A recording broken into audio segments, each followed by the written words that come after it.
right, here we are. Here we are. Did you see that background slide in like that? I didn't even Yeah, know I did that. Anyways, I was messing around prior to, and so this is, you never know what's going to happen on a stream, right? You just never happen to know what's going to go on. Welcome everyone. We're live with Linda. We're actually not live. We're actually recording this because I had a conflict for tomorrow, and so we couldn't go live. So we're doing live on Friday. It's just like those talk show hosts. They do it a couple of days before, and then they go live, and they're talking as if it was the same day. So we're pretending it's Saturday, but it's actually Friday today. yeah, no Does kidding. that mess you up? It messes And me up. it's Friday, thank goodness. Thank goodness And is one of right. those weeks, oh my God. Hey, but we got through it on Monday. It was supposed to be January 17th, Blue Monday, the post-holiday downer that everybody survived. Yeah. Yeah. Yeah, no, this was, I don't know about for you, Linda. This was a crazy week for me. It was like anything that could have went wrong. I mean, it was just, I don't know about you, but the old stress was there today or this week. It's a lot better today. Friday was much better today, but how about you? Yeah, it's been a hectic weekend. I'm excited to talk about this cravings because I think when everything's gone upside down, sideways, and unpredictable, that's what we tend to notice. Our Yeah. our self-soothing, Yeah, yeah. go to the place where we're happiest, whatever resource that is. Yeah, Mhm. exactly, exactly. Yeah, so if you didn't know by reading the title of this recording, we're going to be talking about cravings today, as Linda just kind of put that out there, and this is a good one. This is kind of a I have cravings, man. I didn't know I had. Yeah. Let's just put it that way. I think we all have cravings, and it all depends on what. But I noticed for me, the stress cravings are the ones that kind of get me the most. But let's dive in. And oh, by the way, before we start, you can throw comments in, even though this is a live recording. You can put comments in, and we'll have a look at them on Saturday evening or sometime thereafter and respond. So even though this is a recording, please go ahead and throw some comments in there. And don't forget to subscribe. It helps out the channel, and this is all free. So anything you can do to like check off the subscribe. What we're going to set a goal for Linda. Uh-oh. We're setting a goal. I think she's got around, I can't remember how many subscribers, but we want to set a goal for 100 subscribers.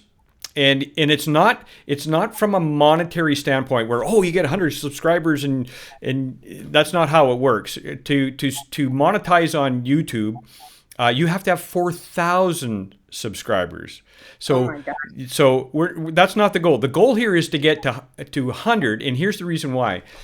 In the YouTube channel, when it says youtube.com/channel/ and then it has this whole string of numbers, once Linda gets past 100 subscribers, we can actually put Dr. Linda Codner at the end of that on that string, and she'll be famous.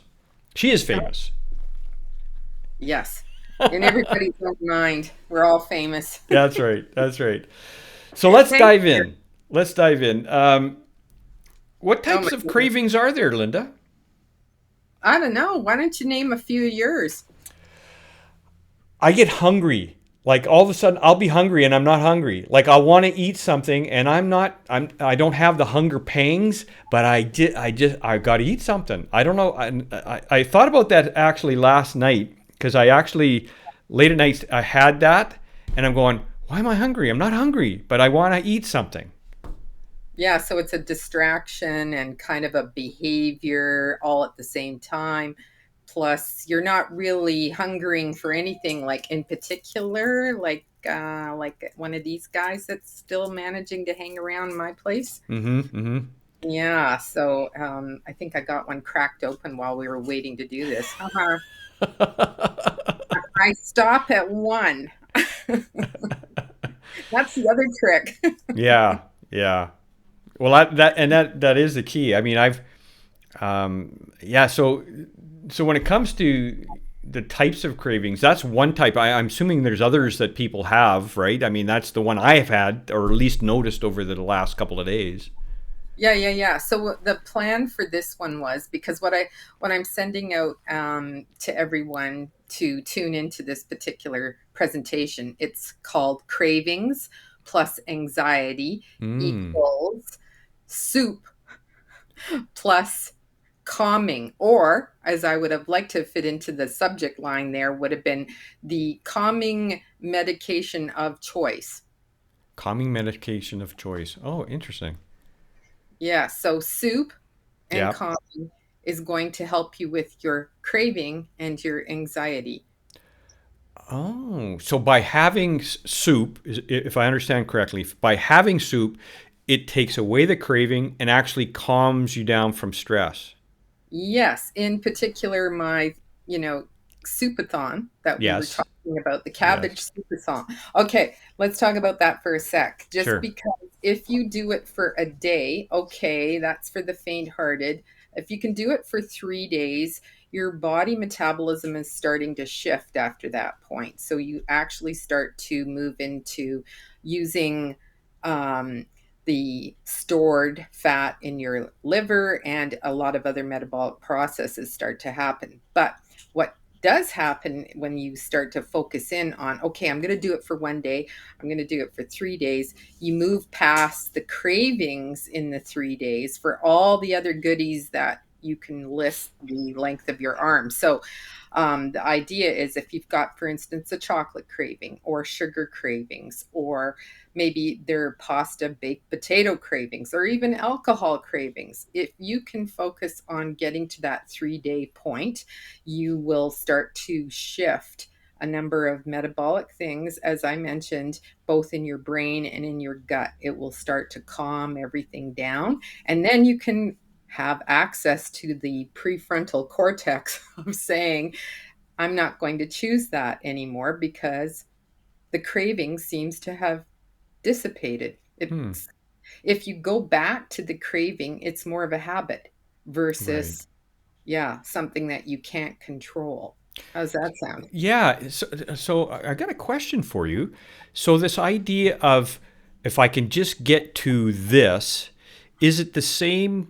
Is it the same kind of thing that happens when you're say you're exercising and you're doing reps and you go, okay, I can do 5 more reps. Okay, I can do 5 more reps. Is that the same thing that's going on in the head? Like setting a little bit of a step, 3 more steps and you can do it. 2 more steps and you know that kind of thing. Is that the same thing that's going on in the head when you do that?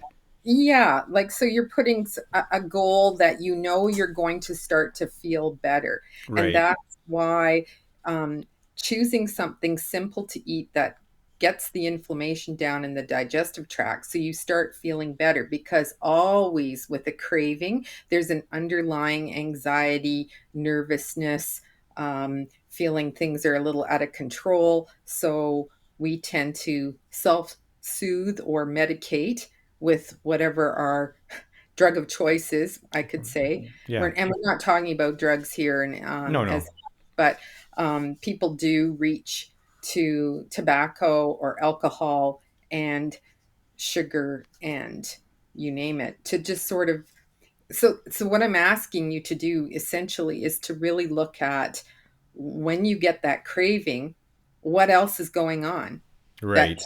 tip the apple cart. So for me, I don't typically crave chocolate. I mean, when I start to notice that I do, Mm-hmm. like maybe I'd like to slip by the Purdy store. I would like to have something in the house that I can nibble on. Um, I know that my nervous system is off. There's something on my plate that I got to get done, rid of, whatever. So it's kind of an interesting little barometer for myself, because Mm-hmm. normally I can sit there and look at that bowl full of chocolates and I'm not interested, because I know I don't have the temptation to eat the whole bowl, even if I did have one. Right. It's just not there. Yeah. But when there's those times, right, that Yeah. we have got things out of control, we might decide to treat ourselves. Right. Right. Hmm. Okay. Uh, So, So the now are there different kind of cravings? I'm assuming like we just talked about self soothing, right? But are there other types of cravings that besides food cravings? I mean, you mentioned about you used the term drug, and I guess it is a self medication thing, right? But how do you?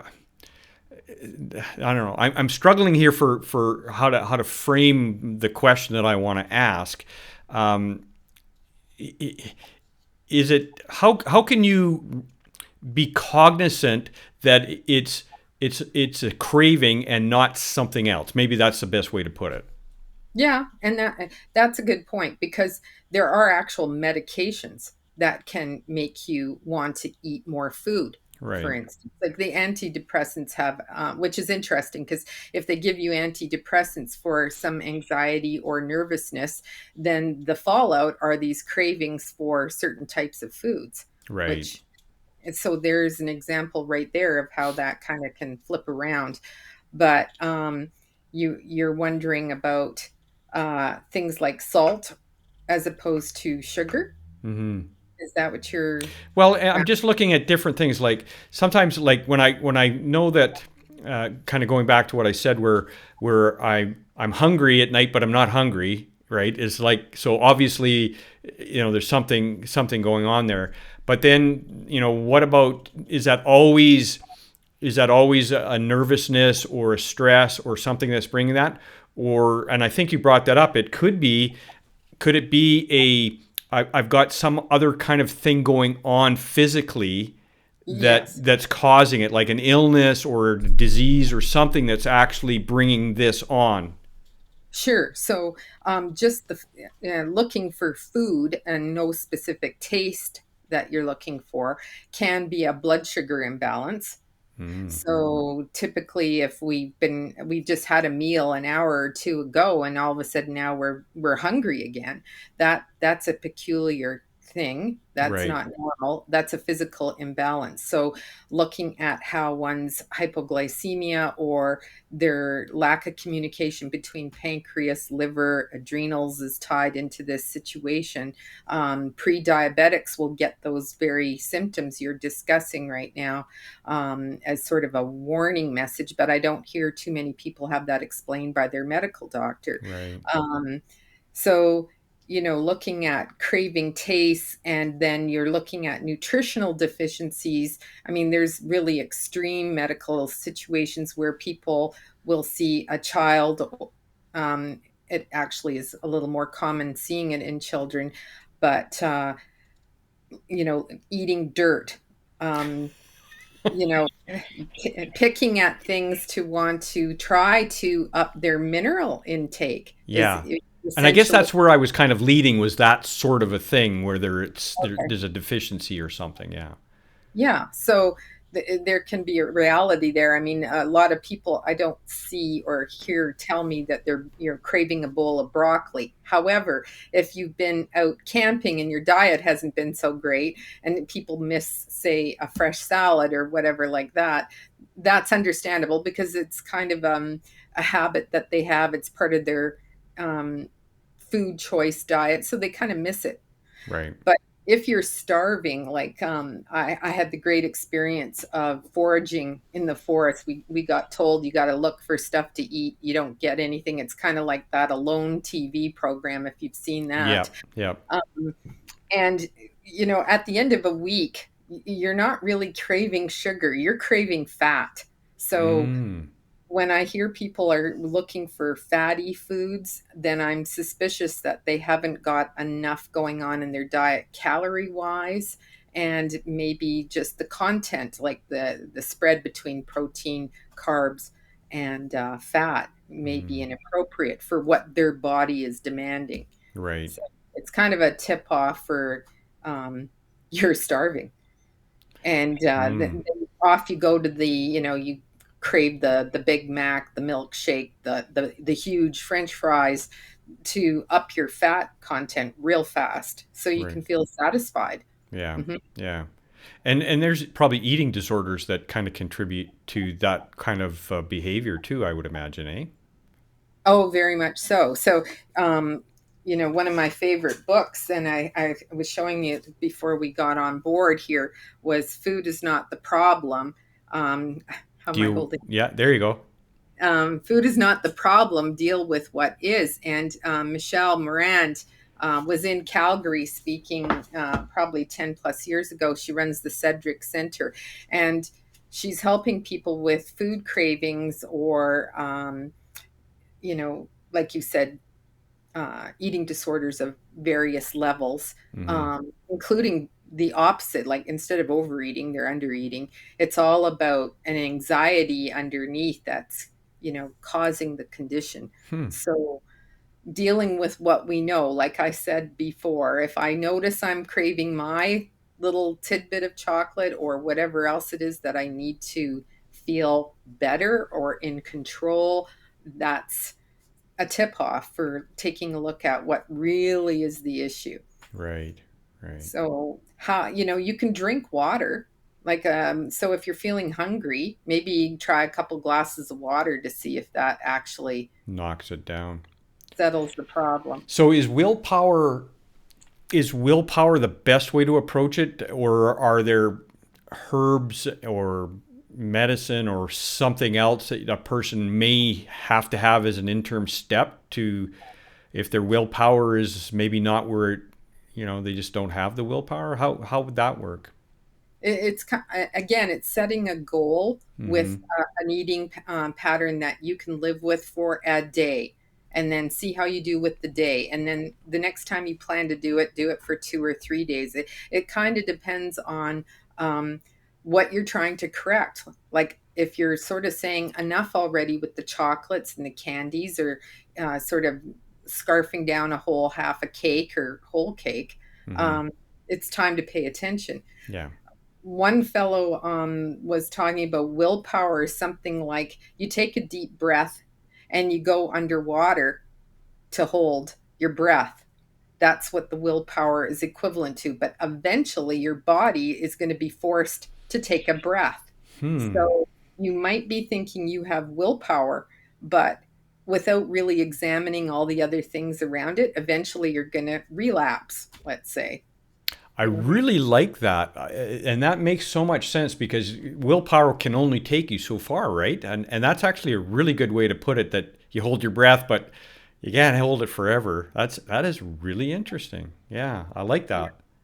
Try to switch that around to what's my goal. And back to the tips that we were talking about on the previous show, I don't think we emphasized enough about what are the two tips that we do to sabotage ourselves. And I think it's because we're not paying close attention. So if you stopped doing something, like say you wanted to eat more vegetables, and then you notice that you're gradually eating less and less again, um, stop Hmm. and then restart.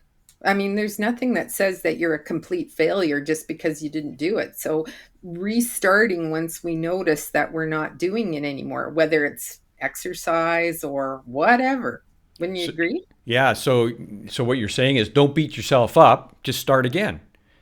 Absolutely. And I like what you said there too about taking the day. You're doing this for the day, not okay, this is going to be my lifestyle now and feeling overwhelmed, because I think a lot of us do that to ourselves. We go, okay, we get that um, um, determination, if you will, to, okay, I'm gonna lick this, I'm gonna do this, and then we push at it, but we're looking at it so big and it becomes so daunting, and then we drop it. I like what you said about do it for a day, and then if you fail, start again, and don't beat Take yourself up. Just say start again. Be kind to yourself, I guess, is kind of what we're saying in here, right? Be kind to yourself, but keep moving forward. Absolutely, because being kind is also getting off these habits that you're trying to shift. So, take them sort of in stride. There's no magic diet pill, but people are, feel free to let me know that they've come across some fancy imported herbal formula from who knows where that's really helped them kick it. And if it's a placebo effect, I'm okay with that too. What's wrong with that? Yeah. Yeah. Yeah, I mean, there are some traditional Chinese medicine teas that people start to consume that will help them lose the weight. But at the end of the day, you need to change a lifestyle or life pattern of what you're eating more of or need to have less of. There's two ways to look at that. Yeah, and Yeah. I think part of all of this is being aware, right? Being aware of, self-assessing on a regular basis. Where am I at? Like pulling out the compass. I mean, back in the old days, I had one of my great grandfathers. They went from Saskatchewan up north into the Yukon, and they surveyed a bunch, or not surveyed, but they were doing some mapping in the Yukon. And I thought, they needed a compass to get around, and if you're not looking at the compass, you could get lost real easy. And I think sometimes we don't pull out our own little compass and say, well, where am I at? Take a snapshot. Yes, and sometimes we need to have a partner that helps us notice. Yeah. I mean, whether, and we hang out with friends that can put us into social pressures where we don't want to eat that anymore, or don't want to eat like that. Like there Yeah. are other things to socialize over besides a pasta bar. And I'm Yeah. not saying that we don't do it at all. It's just doing it, you know, now and then, Yeah. instead of making it into a habit. That's where it gets a little tricky. Yeah. So, Are there some cravings that are worse than others? And I kind of want to lead that into mental health. So there's some cravings are worse than others, but people who have chronic depression or chronic obsessive compulsive or chronic anxiety, I'm assuming that that's going to be the go-to, or could be one of the go-tos, is self-medicating through food. I mean, obviously other things too, but food could be definitely their go-to just to deal with what they're going through. Correct? yeah, for sure. And sugar and carbohydrates. I had somebody in that noticed that when they quit alcohol, they would eat buckets of potatoes. Like they would go Wow. through a couple pounds of potatoes a day because the sugar and the carbohydrate and the starch of potatoes will convert over to alcohol like type substances that your Oh, body brain starts to think as, oh well, I've still got a substitute here right. for what. And so there are some things that are worse than others. Sugar is very inflammatory. It sets up the wrong kind of microbiome in our gut, and Hmm. those little critters down there, the fungus, the bacteria, the viruses, the protozoa, everything that is in our gut will love to have you eat more of those types of foods, like the sugar, the flour, the gluten, the types of products that they Yeah. just thrive on. Yeah. Oh, So interesting.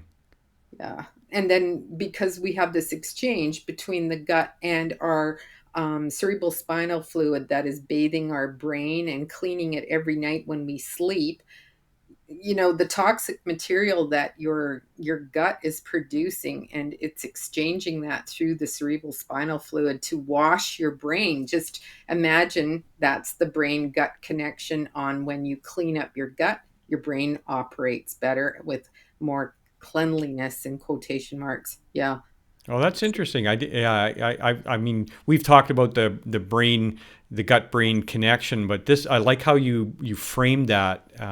Is that it's, if my gut's not clean, guess what's washing my brain, right? Yes. I think that's what you were saying there yeah, I want clean water, not dirty water. Right, right. So if people have a sugary kind of craving, then maybe by eating nuts, for instance. So let's talk about some substitutions that we can do. So chewing on a carrot stick isn't very exciting if Hmm. you're craving something more delectable, like cakes and cookies and pies and bagels and things like that. So Yeah. switch it over to something with protein and fat so you feel more satiated, for one thing. Hmm. And you process those foods differently. So we talked about water, drinking water. Now we're talking about, let's just make a cleaner substitute. And Right. when you sit down to a meal and you have a big, huge plate of mac and cheese, or you have this lovely stir fry with some nice chicken or fish with that. So you look at these two meals and you go, which is healthier and which is more in alignment with what I want to do and achieve? Yeah. And just ask yourself, because if you have a craving, what do you do when your dog craves things? You just cave in and give it to him, or your 5-year old, like, Yeah. it's work. Yeah. You, Yeah. It you, is. you have to not give them those things. Yeah. Yeah. That's true. That's true. Yeah. And they're, so we got to treat ourselves like that Got until it. we get through those days. Like, what's the goal here? What's the reminder? And if we fail, we get back and kind of treat ourselves well again. um, Forgive and forget and move on. Move on. Yeah. Oh, this is really good stuff. So hopefully, you've been able to take away some things about cravings. And if you've got other questions that you want to know about cravings or any of what we've discussed today, please put it in the comments. Like I said, we do review those, and then Dr. Codner can answer them and help you out with things that you may have that maybe you're uncertain, even based on this conversation. You're still uncertain where these cravings are and how to battle them. Sometimes you need somebody to kind of guide you through all of that so that you can get to where you need to be. So hopefully this has been informative. Yes, and it's not meant to be an embarrassment. I mean, No. I love to have people show me a diet journal of what's really going on here, and then we can notice what their food selections are, and then how they're feeling. How does that affect their sleep? And look at appropriate um, exchanges for and move them in the direction that they want to go. Instead of substituting, because the other thing to be cautious about is when you have a food craving, is that you don't start substituting, because if it's underlying anxiety or nervous tension, you can substitute for a behavior. Mm, So what could those behaviors be? There's gambling, there's shopping, there's there's sexing, there's um, also things that look like they're positive but can be done to exhaustion, like exercising. yeah. So if we're using those as our next distraction, so that those behaviors then have substituted the food behavior, but what they haven't done is looked at the underlying issue that's tipping them to act out. Right. Right. Okay. Cool. Well, thank you very much, Linda, for explaining some of this stuff to us. And like I said, any questions, please reach out and put it in the comments, and we'll make sure they get answered. Anything you want to say before we wrap up? I think we probably hit most of the points that I I think wanted. so. This was actually I learned some stuff and I like the way you framed some of the stuff in this session. This has really been helpful for me and hopefully for our viewers as well. Yes, well, I'm looking forward to hearing about everybody's attempt at the soupathon. Yes. Yeah. I Don't think that was forget. great. Yeah. Don't forget. Check. Try that out. Look at I, the email that she sent. I want to hear how many people started to experience like a detox Yeah. from whatever, Yeah. and just how they managed through that. So that'll be fun. Yeah. Perfect. All right, everyone. This is us for this week. We'll talk to you next week. Have a great weekend, and we'll talk to you soon. Bye, Thanks. Linda.